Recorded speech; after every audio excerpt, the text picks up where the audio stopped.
Now, let's start the first presentation titled Education is the Key by Filipa dos Santos Cunha.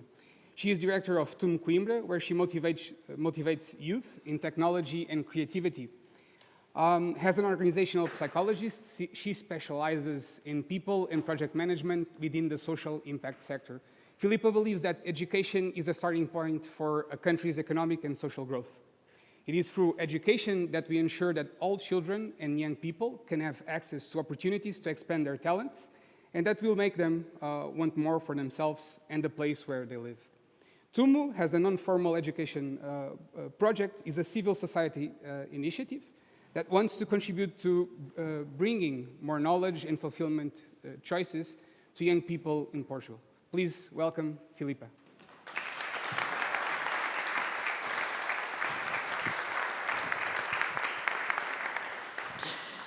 So good morning, everyone. I hope you are very comfortable. This is a very special place. It's a learning space.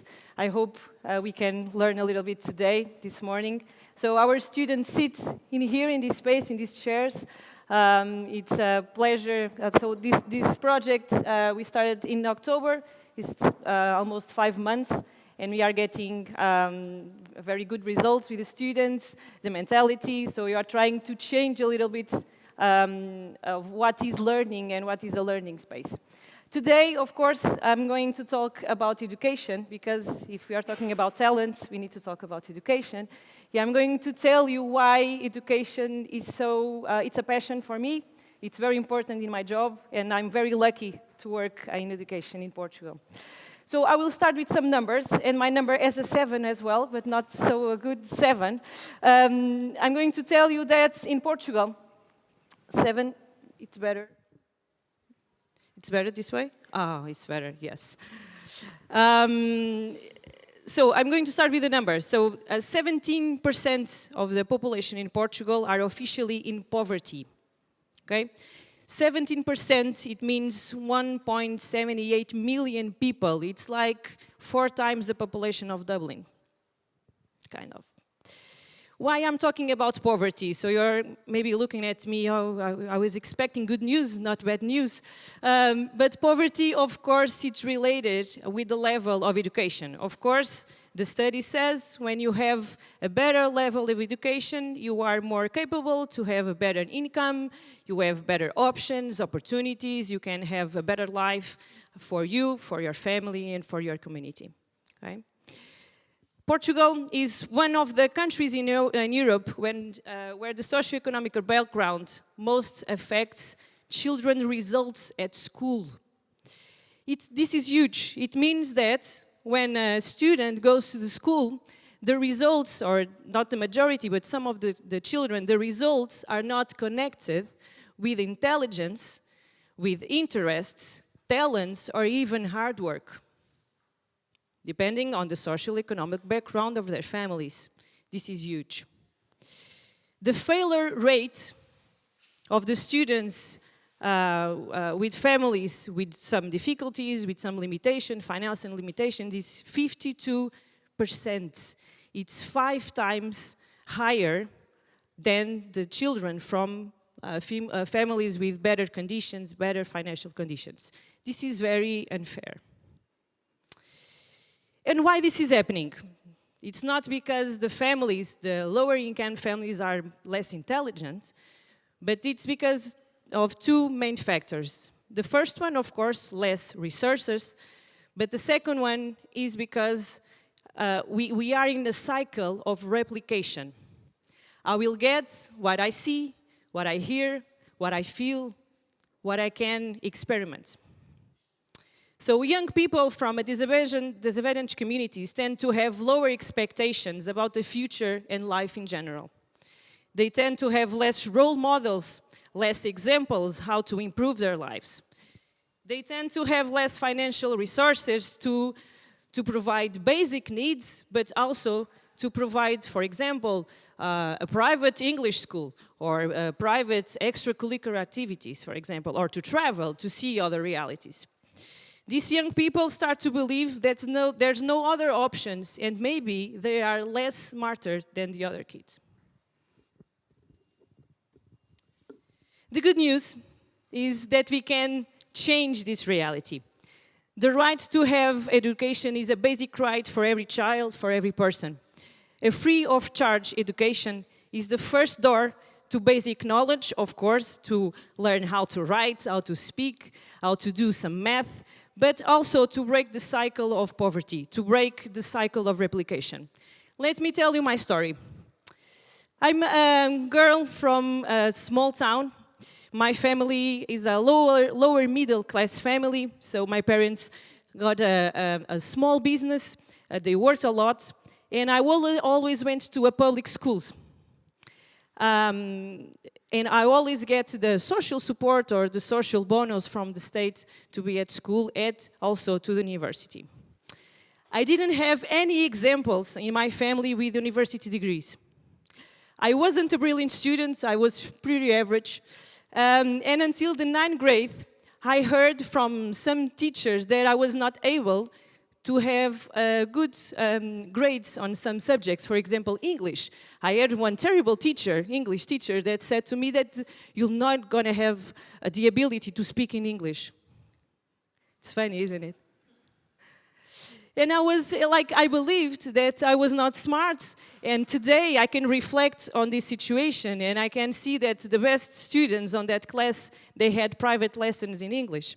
So maybe she was very bad teacher. And when I changed the school, so I had one school and then I changed to another school. The high school is a public school as well. Everything changed. And I realized that I was very lucky and I had three important things. The first one, we cannot control this, but I have a lovely parents, a lovely family. And they tell me that I can do everything. If I study, if I work, I can do everything, I can choose everything. They made a lot of sacrifices to give me a better education. The second thing, I knew that in high school I met very lovely teachers. They said they had very high expectations on me. They said that I was smart, that I have creativity, that I can do good things. And I met a lot of colleagues from other socio-economical backgrounds in a very positive way. I got conversations, for example, for my peers saying, oh, I'm going to the university. And I started to think, oh, maybe this is an option for me. Can I do that? How can I do that? I need to study. I need to do exams. I don't know if we have young people here that made the application to university online, but on my time, I needed to run to another city to make the application like in paper. Do you remember? Yes? Okay. I know that I seem very young, but I'm not. So I did in paper. So this is the second thing. So I had role models, I had different conversations, I had high expectations on me. It made so much difference on me. The third thing that I had a free of charge extracurricular activities in my community. I had the chance to have theater, music, arts in general, that allowed me to develop creativity, communication skills, and open more options. So these three things, the first one we cannot control, our families, but the other two we can. And you remember, we get what we see, what we hear, and what we feel. Let me tell you another number.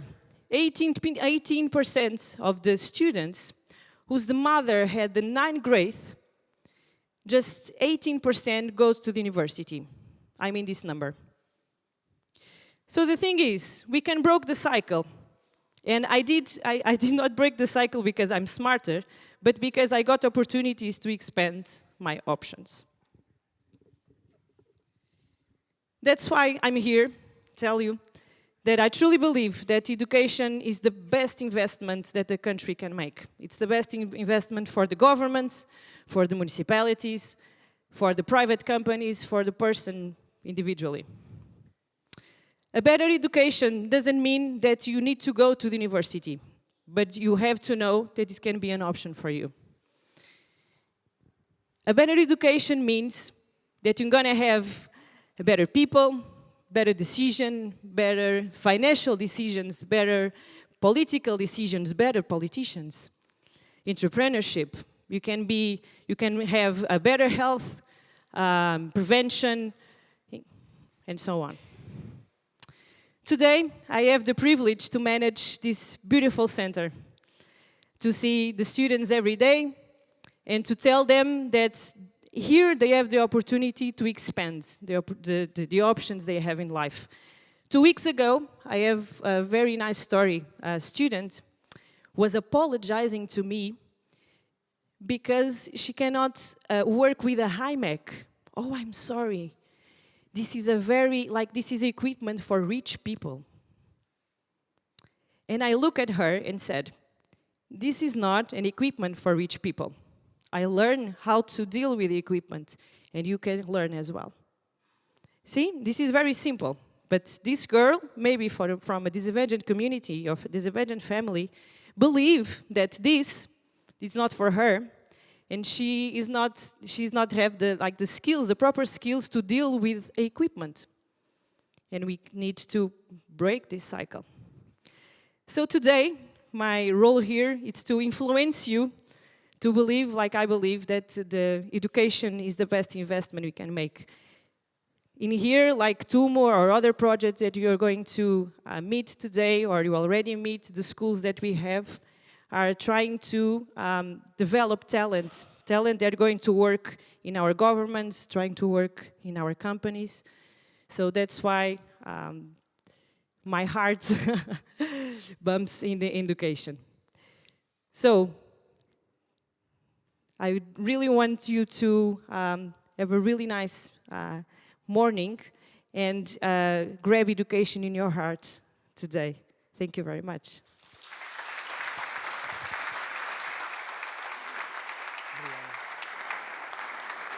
Thank you, Filipa.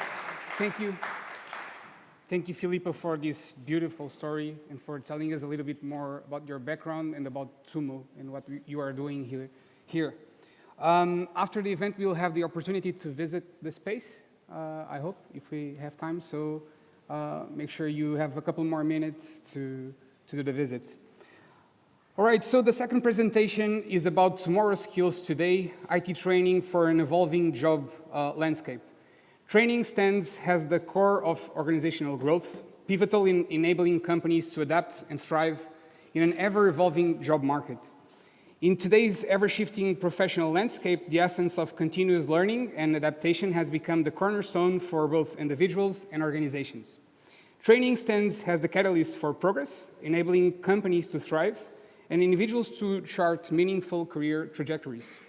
Rachael Milne has a rich 20-year career across the UK, Ireland, Australia, Spain, and Portugal. Her professional journey has led her through various career changes, prompting her to undergo extensive retraining each time. As a qualified teacher, trainer, project manager, Scrum Master, Rachael is passionate about nurturing high-performing teams through strategic reskilling and upskilling initiatives. Please welcome Rachael Milne.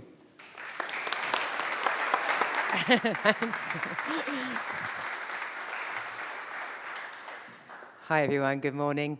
How's the sound? It's okay? Very generous intro there. Couldn't have written better myself. Thank you. So yes, my name's Rachael Milne. So today I'm representing Ardanis, and I just want to also point out that I got my current job through the IPBN. So thanks very much for that. And my previous company, also Irish, through the IPBN, we were able to launch an IT nearshore division here in Portugal. So they've just been invaluable. They're just fantastic. So yes, just a little bit about me. Now, in preparation for this, I actually put out a survey, and again, IPBN helped me sort of spread that to the members. So I just want to say thank you to anyone who completed that survey for me, because it gave me a really good data set. And I'm going to be asking you to complete some of those questions as well. So you will need your phones handy, not to WhatsApp your mother, but just to interact a little bit with me. So a little bit about my career here. So I kind of fell into the recruitment industry when I was really young, just out of school, and did that for some time. I then moved into, which I'm from London, you can hear that probably, which then moved me over to Dublin. So my sort of love story with Ireland began there. And then over to Melbourne in Australia, where I changed careers and got into sales and operation. And the training I got was zero to not a lot, basically. The bigger the company, a little bit more in-house training that went on, but generally not a lot was happening there. Now this small red arrow, this represents my quarter-life crisis, okay, where I decided to change everything, move to Spain, do a bit of easy English teaching on the side while I become fluent in Spanish in 1 year, and then move back to Australia. So that was the plan. 10 years later, still in Spain, still not fluent in Spanish, and English teaching was actually really challenging, and it became a real career for me, and I ended up doing a 9-month, really difficult diploma in teaching. So do you know what the red arrow might represent? That's the midlife crisis. So the midlife crisis was me deciding I want to get into project management. Had no idea how, just kind of thought, I like bossing people around, how can I get into this? So I took a really big leap of faith and moved to Bristol in England, where I knew no one, and just started writing on LinkedIn that I was looking for project management jobs, and I started reading the self-studying and working. And then someone from LinkedIn, who I worked with all these years back in Dublin, worked for an Irish project management company, and he said to me, will you help me out for 3 months doing my old career of recruitment? Fast forward 5 years, 2 international moves with them, a lot of study, another 9-month diploma, my Prince 2, my CAPM, and an eventual move to Lisbon to set up the nearshore company for them. And so now I'm working as a project management trainer. So I needed, obviously, my project management training, my English teaching, my teaching career comes in. And I'm also a Scrum Master as well, and I'm not from an IT background. So that just gives you an idea of the sort of leap of faith that I've had to take over the last few years. So I'm going to ask you now, if you can, to use that QR code and answer a few questions for me. And for those of you who haven't got a QR code, don't panic. I will share another way of getting in a minute.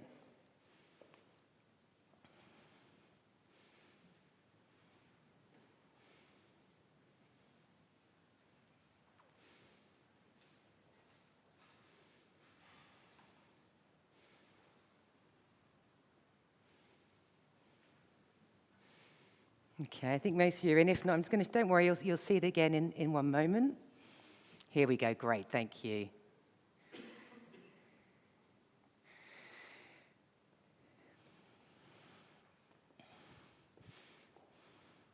So we've got Pedro, Paolo, feeling great, overwhelmed. Oh, I'm sorry, who's feeling overwhelmed?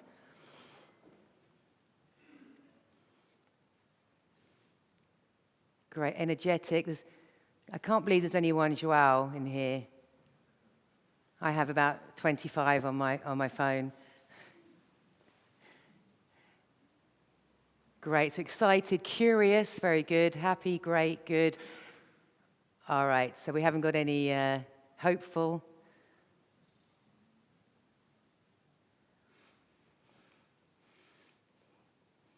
Great, so this was really just a warm-up here. So I've got 97 responses here, about 42 people have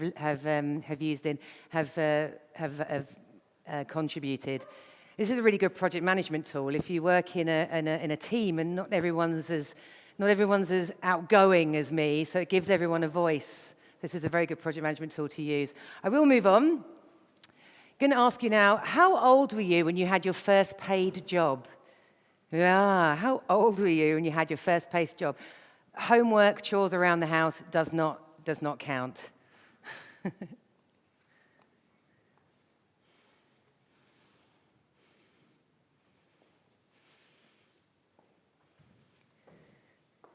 Okay, so quite a number of people in the under 17 range. Okay, that's interesting.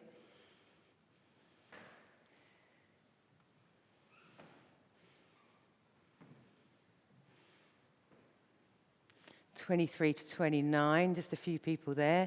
60 people voted. Okay, so I'm actually quite surprised by that data, and I'll tell you why. I'll tell you why later. Next question. What did you want to be when you grew up? If you asked 14-year-old you, what do you want to be when you grew up? If anyone here's 14, what do you want to be when you grow up? What would you have said? 14-year-old you. Psychologist, engineer, software engineer, that person's under 30. Guitar player, thanks, John Paul. Teacher, game developer. That's in my era, it would have been board game developer. Batman, yes, excellent. Who didn't? Quite a few astronauts. Cook, doctor, professional piano player, finance manager. What sort of childhood did that person have? Geez, teacher, farmer, great. We need farmers. Without farmers, we can't live. Economist, taxi driver. Someone who'd be a taxi driver, okay. Well, that's available to everyone now, thanks to Uber. Judge, IT manager, inventor, actor, archaeologist, football player. I thought I'd see a few more of them. Marine biologist, traveler, just all on a holiday. Great. So thank you, everyone, to give me an idea of what you wanted to be when you grow up. Now, I'm going to ask you now, do you now work in a job that didn't exist when you were at school? Do you work in a job that didn't exist when you were at school? And if that's yes, what is that job?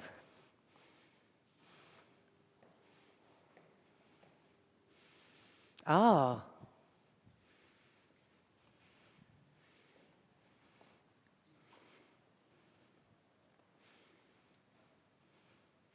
Did anyone work in a job? Oops, sorry, go back.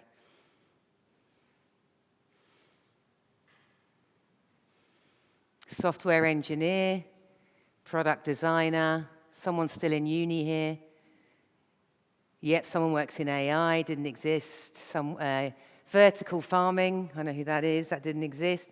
Digital marketing, chief technology officer, designer, web developer. I think musician existed when we were at school. Has anyone heard of the Beatles? Risk management, yeah, so that really, we wouldn't have known what that was, would we, when we were 16. Salesforce architect, great example. I don't know what PTV is. And a CTO, Cisco. Remind me, what's Cisco? CISO? I've forgotten what that is, an IT thing. Do you know, guys? That one. Mobile developer. Great. So you get the general idea. I'll just go back to my presentation now as well then. So let me give you a little history of me. So jobs before school. When I was 9 years old, I got up every day at 6 a.m. to deliver papers on my bicycle. Through the English weather, you can imagine terrible. Now, can you put your hand up if you would let your 9-year-old daughter go out at 6 a.m. delivering newspapers now? You say maybe. Right. When I was 13 years old, I worked marking targets at the National Rifle Association that happens to be in my local village. So I'd be standing under here, they'd be shooting here, and then you pull down the target and you mark the target. Can you put your hand up if you'd let your 13, 14-year-old daughter do that? Right? When I was 14, I was what was, a bit sexistly known now as an Avon lady. So I went around knocking door to door selling cosmetics in strangers' houses. Would you put your hand up if you'd let your 14-year-old daughter do that now? No, right. And then I had various other jobs as well. I worked in a pub. I ended up being the cook. I was the chief bottle washer as well. And you probably would let your children, do those types of jobs, those kind of jobs. Now, you might think, like I think, my childhood was stolen from me. But my parents said it was character building. And it built resilience. So we have to ask now, with the younger people who are not, thankfully, having to go out and do child labour, that, how are we going to build resilience in them? How are we going to give them these character-building opportunities? Just a little quote here about building character. So through the generations, if you ask my grandmother, what do you want to be when you grow up? She said, I want to be a mother. Yeah. I asked my mum, what did you want to be when you grew up? And she said, a nurse. And if you asked me, what did I want to be when I grew up? I said, a teacher. So I asked my 14-year-old niece, what do you want to be when you grow up? And she said, a forensic psychologist. I said, wow, I didn't even know what that is. I still don't know what that is. So I had to check it. So she's currently at uni and she's studying psychology, science, communications, law, contract law, etc., etc. So this is the difference through the generations. And I'll just put this up here, because women are the world's greatest untapped resource, and it's actually fabulous to see so many women presented today in the panel and as keynote speakers as well. So just a big shout out to IBPN, because I think it's it's great you've done that. So well done, IBPN.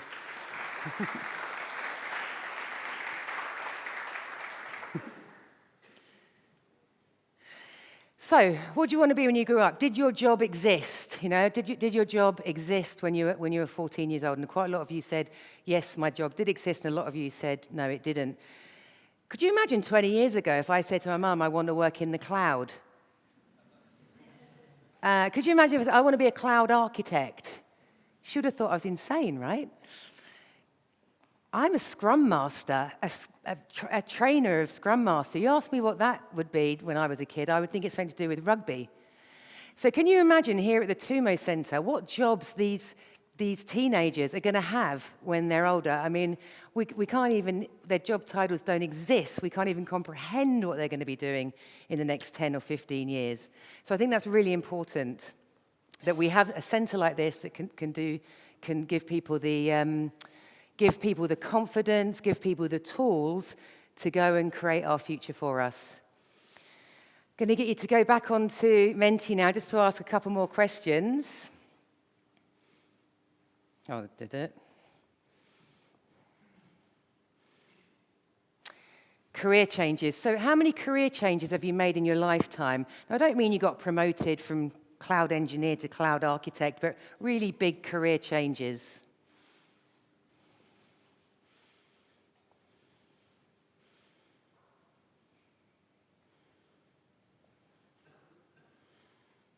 So some people have said none, 1 or 2, 5+, so yeah, I'd be under that umbrella, but I wouldn't count Paper Girl as a career.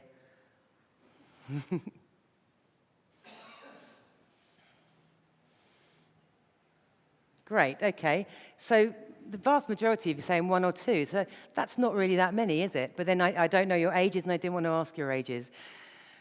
If you did career change, did you have to get a formal qualification? If so, what? So for me, I had to get an initial teaching certificate, then I had to get the teaching diploma, then I had to get the project management diploma, then the PMP, then the Scrum and Prince, etc. So maybe you could tell us what you trained in.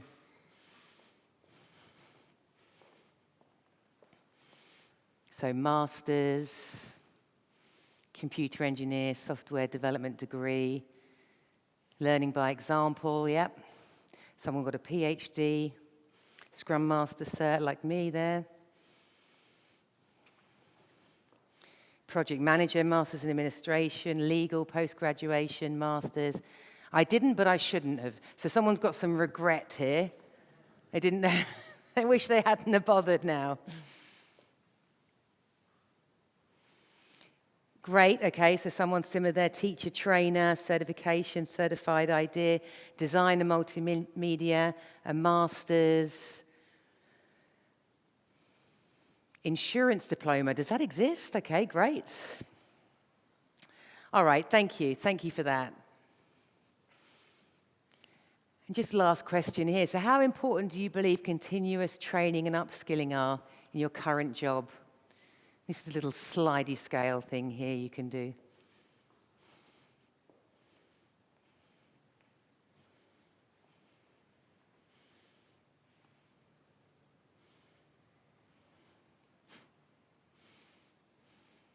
Anyone spot the typo? The English teacher did the typo. Okay, so we've got someone's rebelled against the system and said not important at all, somewhat important, and a lot of you are saying extremely important. The vast, vast majority is saying, yeah, it's extremely important.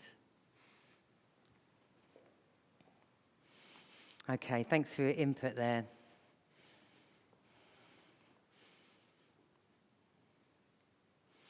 So just some insights here. So through the survey, what we've just done, but there was a few more questions and I was able to put it into age brackets as well. The older group, 45 plus, okay, so my group as well, mix of educational backgrounds. Some of them just went to college. People did have degrees. They were most likely to work under the age of 17. 25% did career changes, which is quite low, I thought. And there was a strong emphasis on continuous training. The younger groups, 35 to 44, they got their masters, but well into their career. Yeah, they got their masters well into their career, more likely to have started work during university. They emphasized the importance of professional certification for career changes, and 50% of them career changed more than twice. So remember, that's not just getting promoted, that's a complete change of direction. And the younger group stayed on after university and got their degrees and did their masters. Okay, so they're sort of coming out into the workforce at around the age of 25. Less likely to have worked before graduation, so had a nice childhood. And emphasize the importance of getting more certifications as their careers changes. And they saw a lot of progression after the career changes are observed. So in a nutshell, people are studying for a lot longer. They're coming out into the workforce at an older age. And they expect to make lots of career changes, and they intend to study all the way along their career paths in jobs that we don't even know exists. So I asked on the survey a few people to give me some sort of feedback about the evolving job landscape. So people are saying school's outdated, it doesn't work anymore. I didn't have any clue about jobs that weren't in the mainstream, so I was really limited for my profession. You've got to change your career. If you don't like it, you're not a tree, change it. You need to have a growth mindset, and in some cultures, it's deemed that when you choose your career, it is your vocation, and that's what you'll be for the rest of your life. So there's a very kind of limited or narrow view on career changing. So I'll just finish off where I was talking about before, so the building resilience, the character building. So here at the TUMO Centre, it's focused around young people, giving them opportunities no matter what their social and economic background is. And young people, we need to focus on building resilience in the younger people. So how do we do that? And how do the TUMO Centre do that? So it's teaching problem-solving skills, cultivating a growth mindset, encouraging goal setting, providing real-life experiences, learning opportunities, and promoting independence and responsibility. There's other things as well, being a positive role model, putting people in real-life scenarios, talking to people about times you've had to be resilient. But I thought these are the ones that were perfect for where we are right now, and talking about giving these young people the tools, the opportunities to build resilience in the next generation. All right, thank you. That's all from me. Thank you.